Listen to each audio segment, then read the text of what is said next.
This post is going to be an exploration of the nature of involuntary governance structures, statism, and an exploration of cultures and peoples that existed without a centralized state system.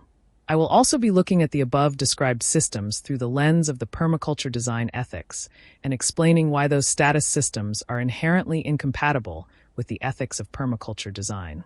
We will also examine the role of money and how it shapes our psychology, our motivations, and our society, as seen through the lens of the peoples who lived here on Turtle Island, and were seeing the ways of the European interlopers arriving on their shores through eyes that had seen a different way of living than we experience today. Firstly, what is involuntary governance? Any form of government that is imposed upon individuals using violent coercion without the consent of that individual. This applies whether one would describe that governance system as a fascist, communist, feudal dictatorship, or democracy. In its idealistic format, democracy involves using the threat of violence, via armed agents of state which will come and harass, kidnap, and potentially kill you if you resist, to coerce the minority into capitulating to the will of the majority.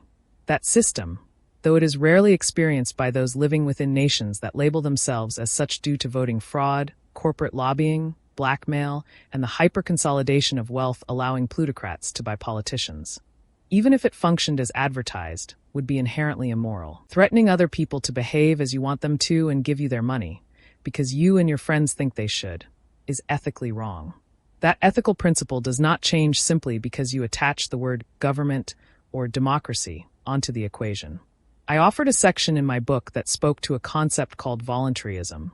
However, due to printing budget limitations, I was not able to fully elaborate on my thoughts on involuntary governance, statism, and how I feel that such systems of governance are incompatible with the permaculture design ethics. I aim to remedy this in the essay below.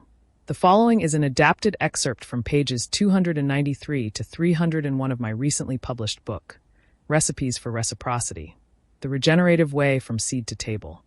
When I look through the permaculture ethical lens at how much of our modern-day society operates and is organized, I immediately recognize that we have been conditioned, through multiple generational programming, to accept many ideas that are degenerative, immoral, and that do not align with the ethics of Earth Care People Care Future Care. Involuntary governance structures failures listed in the context of the permaculture design ethics. Earth Care, whether you feel that it is a minority or people or a majority of people that, whether due to ignorance, apathy, or greed, will choose actions that are ecologically degenerative, actions that harm the biospheres/biodiversity of the living Earth. Involuntary governance systems are not a viable solution to that ignorance, apathy, or greed. If you feel it is a minority of humanity that, whether due to ignorance, apathy, greed, or a combination of those, are inclined to make ecologically degenerative choices, having a government with a monopoly on force only serves to allow those people choosing degenerative actions a platform through which they can dominate all other humans and non-human beings, via weaponizing institutionalized theft under threat of violence, aka taxation, to further and accelerate their degenerative/greed-based endeavors. Those who are driven by greed, and those who are apathetic to the well-being of others, sociopaths, gravitate towards positions of political power and excel within said government structures. If you feel that it is a majority of humanity that, whether due to ignorance, apathy, greed, or a combination of those, are inclined to make ecologically degenerative choices, though I personally do not think this is the case. Having a government with a monopoly on force which exerts the will of the majority on the minority through the threat of violence only serves to disempower the few who do care about the living earth and empowers those who wish to pillage her, to do as they please. Also, not only do involuntary governance structures attract sociopaths and psychopaths into positions of power, it is also important to highlight that status structures, and the corporatocracy that dominates nation-states in modern times, also actively exerts pressure on the population and provides incentives which results in the creation of more sociopaths and psychopaths. In addition to how statism empowers/encourages ecologically degenerative businesses and behaviors in citizens, it also directly funds and engages in mass ecocide itself, through weaponizing government-funded thugs such as the CJRG in Canada, and how our tax dollars are used to enforce the will of corporate industry at gunpoint to clear-cut some of the last ancient/primary temperate rainforest watersheds on Earth. People care, violent coercion of a minority at the behest of a majority, democracy, of a given population is the most ideal form of involuntary governance I have seen presented to me, and that system of governance is inherently immoral. Violating the few to please the many is wrong. We may have been conditioned to think it is the best we can do. But as you read further below, you will find that is a fallacy, as I outlined with an abundance of supporting evidence.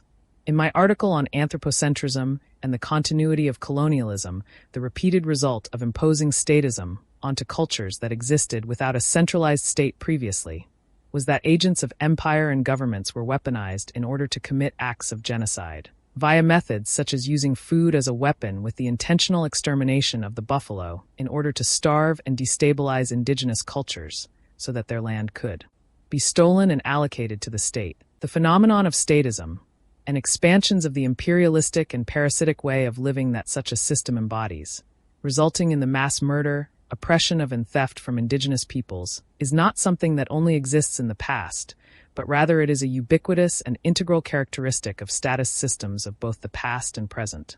Thus, there is no logical way to argue that using violent coercion on a minority could be described as people care. Future care, as stated in the Earth Care section above, involuntary governance structures invariably result in perpetual ecological devastation, degeneration, and the pillaging of the living inheritance of our great-grandchildren. Therefore, such a system embodies the opposite of future care.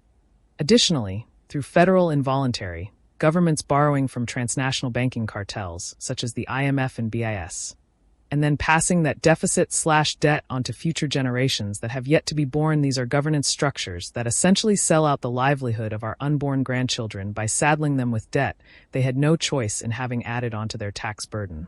Thus, involuntary governance structures, such as democracy, embody the opposite of future care, trading in the well-being of both the inheritance that is health of the living earth and the financial potential of our grandchildren for short-term selfish gains. We have all been indoctrinated since we were very young to unquestioningly accept the domination of involuntary governance systems, aka multi-generational organized crime syndicates, in our lives and see the big brother figure as something that is necessary to keep us safe.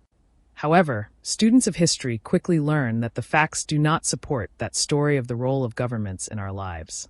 As I explained in my essay on the racketeering operation that is modern warfare, many in our current society live in a sort of Stockholm Syndrome-type relationship with government.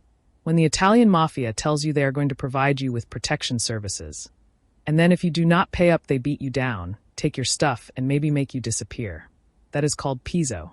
When your government does that same thing, it is called taxation. So, as you can see, we have been indoctrinated into a belief system called statism, which is immoral and degenerative. But what alternatives are there to involuntary governance systems, aka multi-generational organized crime syndicates? Some of the following paragraphs contain material from voluntarist.com, which gives some background info on the principles of voluntarism.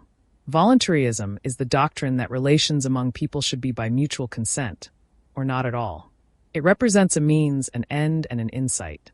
Voluntarism does not argue for the specific form that voluntary arrangements will take, only that force be abandoned so that individuals in society may flourish. As it is the means which determine the end, the goal of an all-voluntary society must be sought voluntarily. People cannot be coerced into freedom. I would like to point out that in sharing these ideas, I am in no way implying that all people who define themselves as anarchists or voluntarists are people who live by the Permaculture Ethical Compass, nor am I saying they all have reverence and respect for the living earth.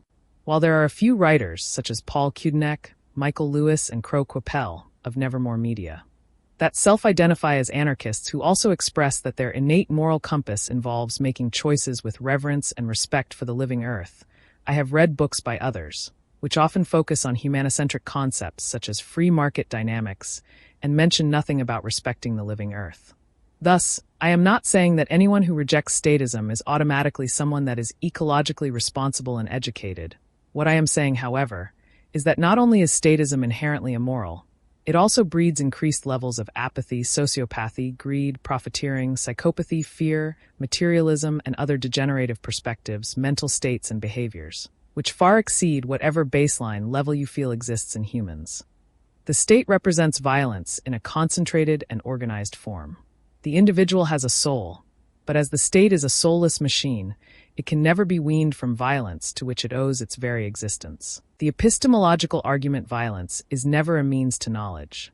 As Isabel Patterson explained in her book, The God of the Machine, and quote, "No edict of law can impart to an individual a faculty denied him by nature. A government order cannot mend a broken leg, but it can command the mutilation of a sound body. It cannot bestow intelligence, but it can forbid the use of intelligence." End quote. Or, as Baldy Harper used to put it, end quote, "You cannot shoot a truth," end quote. The advocate of any form of invasive violence is in a logically precarious situation. Coercion does not convince, nor is it any kind of argument. William Godwin pointed out that force, end quote, is contrary to the nature of the intellect, which cannot but be improved by conviction and persuasion, end quote, and end quote. If he who employs coercion against me could mold me to his purposes by argument, no doubt he would. He pretends to punish me because his argument is strong, but he really punishes me because he is weak. End quote. Violence contains none of the energies that enhance a civilized human society. At best, it is only capable of expanding the material existence of a few individuals, while narrowing the opportunities of most others. The moral argument, the voluntary principle, assures us that while we may have the possibility of choosing the worst, we also have the possibility of choosing the best. It provides us the opportunity to make things better, though it doesn't guarantee results. While it dictates that we do not force our idea of, end quote, better, end quote, on someone else, it protects us from having someone else's idea of, end quote, better, end quote, imposed on us by force. The use of coercion to compel virtue eliminates its possibility. For to be moral, an act must be uncoerced. If a person is compelled to act in a certain way, or threatened with government sanctions, there is nothing virtuous about his or her behavior. Freedom of choice is a necessary ingredient for the achievement of virtue. Whenever there is a chance for the good life, the risk of a bad one must also be accepted. The means-end argument, although certain services and goods are necessary to our survival, it is not essential that they be provided by the government. Voluntarists oppose the state because it uses coercive means. The means are the seeds which bud into flower and come into fruition. It is impossible to plant the seed of coercion and then reap the flower of voluntarism. The coercionist always proposes to compel people to do something, usually by passing laws or electing politicians to office. These laws and officials depend upon physical violence to enforce their wills. Voluntary means, such as nonviolent resistance, for example, violate no one's rights. They only serve to nullify laws and politicians by ignoring them. Voluntarism does not require of people that they violently overthrow their government or use the electoral process to change it, merely that they shall cease to support their government, whereupon it will fall of its own dead weight. If one takes care of the means, the end will take care of itself. The integrity, self-control, and corruption argument, it is a fact of human nature that the only person who can think with your brain is you. Neither can a person be compelled to do anything against his or her will, for each person is ultimately responsible for his or her own actions. Governments try to terrorize individuals into submitting to tyranny by grabbing their bodies as hostages and trying to destroy their spirits. This strategy is not successful against the person who harbors the stoic attitude toward life, and who refuses to allow pain to disturb the equanimity of his or her mind and the exercise of reason. A government might destroy one's body or property, but it cannot injure one's philosophy of life. Furthermore, the voluntarist rejects the use of political power because it can only be exercised by implicitly endorsing or using violence to accomplish one's ends. The power to do good to others is also the power to do them harm. Power to compel people to control other people's lives is what political power is all about. It violates all the basic principles of voluntarism. Might does not make right. The end never justifies the means, nor may one person coercively interfere in the life of another. Even the smallest amount of political power is dangerous. First, it reduces the capacity of at least some people to lead their own lives in their own way. Second, and more important from the voluntarist point of view, is what it does to the person wielding the power. It corrupts that person's character. All throughout history, statist empires sought to steal the land from and impose their will upon people who had chosen to live in close connection to the land and the forest by assigning them with the dehumanizing, condescending, and derisive label of being, end quote, uncivilized, end quote, / end quote, savage, end quote. The etymological root of the word civilization is derived from the Latin word civilis, which means civil. Other related Latin words are civis, meaning citizen, and civitas, meaning city. Cities, at least here on Earth, are the phenomenon that involves an instance where so many humans and artificial human structures gather in one place that the massive community is no longer able to produce enough food and raw material to sustain its continued existence, necessitating massive areas of land being deforested, pillaged and mined elsewhere so that those raw materials can be shipped to the city and keep it functioning and growing. Also, who is to say what is to be defined as civilized and what is civil? By what standards do we apply such labels? As you will see as you continue reading below, according to many of the Europeans, Jesuit priests, military men, etc., who were instrumental in colonizing/invading Turtle Island, aka North America and Winkyface, the people who originally inhabited these lands were uncivilized and savage. However, those who take an honest look at modern-day industrial society, and those who also study the ways of the peoples indigenous to Turtle Island know that to be a fallacy, nothing more than the sad superficial propaganda pushed by hubristic thugs looking to make themselves feel better about their mass murdering and thievery. The time has come for us to ask ourselves the question, have we been tricked by civilization and where do our true allegiances lie? Do we swear our allegiance to a flag/nation state/ civilization or do we swear our allegiance to the living earth? As I have clearly outlined in this essay, there is no middle road in answering that question, because one is antithetical to the other. With all that being said, I would also like to highlight the fact that psychopathy, greed, and other antisocial traits are not unique to modern Western culture. Unpleasant, selfish, and even sometimes ecologically degenerative characteristics can be observed overtly in the traditions of specific isolated indigenous peoples. Some of them were slave-trading warlords and others may have respected the forest, but were somewhat materialistic, coveting ornate possessions. Other indigenous peoples of Turtle Island refused to trade with people that enslaved others and wanted nothing to do with money, as was the case with some of the people that will be described in the excerpts I will share below who called the Eastern Woodlands, where I now live, home. I feel that while no culture is perfect, and some may have lived in a way that expressed more compassion, ethical social structures, and holistic thinking than others, one thing is certain, and that is that these starkly contrasted cultures offer us helpful signposts as we attempt to navigate and forge a path towards a more honest, equitable, kind, abundant, and regenerative future. Okay, so now we can see how our money is taken from us by involuntary governance systems to fund murdering poor people in faraway lands to further the interests of plutocrats, instead of funding things that we would actually want to donate our money towards, such as regenerating huge areas of desertified and deforested land. But what other ways does the state squander our hard-earned dollars in tax money, which could be used for noble endeavors such as ecosystem regeneration if those funds were not being stolen from us? Well, unfortunately, national governments are not the top tier of the transnational racketeering cartel that squeezes us all for protection money. Above nation-states, and their various mid-level politician plutocrats, revolving door regulators, and congressional/Senate war profiteers, there is the international central banking cartel. These are criminal syndicates that have dominated the policies of nation-states for close to a century in the West, and they extract massive amounts of interest on the predatory loans, which the statist goons in our governments agree to, on our behalf and without our consent. In the fiscal year of 2005, total individual income taxes in the U.S. totaled $927 billion. Of that amount, $352 billion, or 38%, was required to pay interest on the federal debt. That figure would be significantly higher now. It is forecasted that the individual income tax, which will be collected from U.S. citizens in 2019, will total approximately $1.824 trillion, meaning approximately $693.1 billion of that will go to the private central bankers, and similar numbers are reflected here in Canada, relative to our respective population density.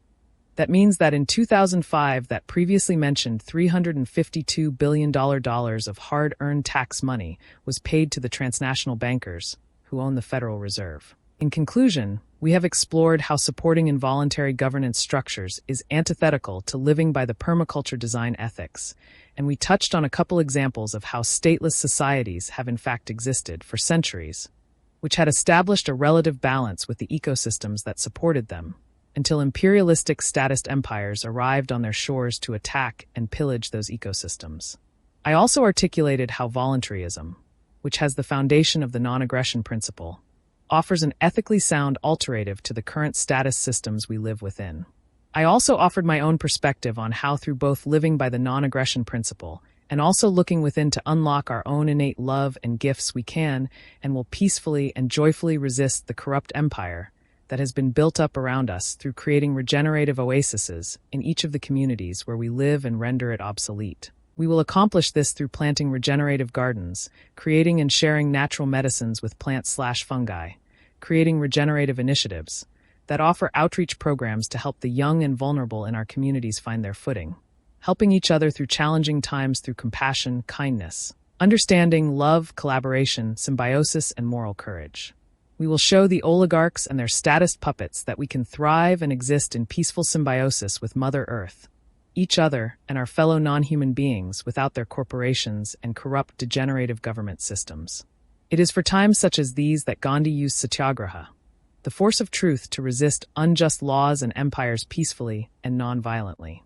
In nature, one of her most innate truths and constants is her irrepressible capacity for regeneration. We can align with this innate facet of the living planet that sustains us and become irrepressible as well. We can empower our communities to be able to rise from the ashes like the phoenix and embody a template for regeneration which others can adopt as well. We can plant the seeds for abundance, health, and hope. We can plant these seeds with our hands and our hearts. We can do this one regenerative garden and one regenerative community at a time. It is time to move past the era of followers and leaders, peasants and princes, worshippers and saviors, minions and tyrants, corporations and consumers, and usher in the age of self-governed and self-reliant human beings which collaborate of their own free will to leave this world a little more beautiful than it was before.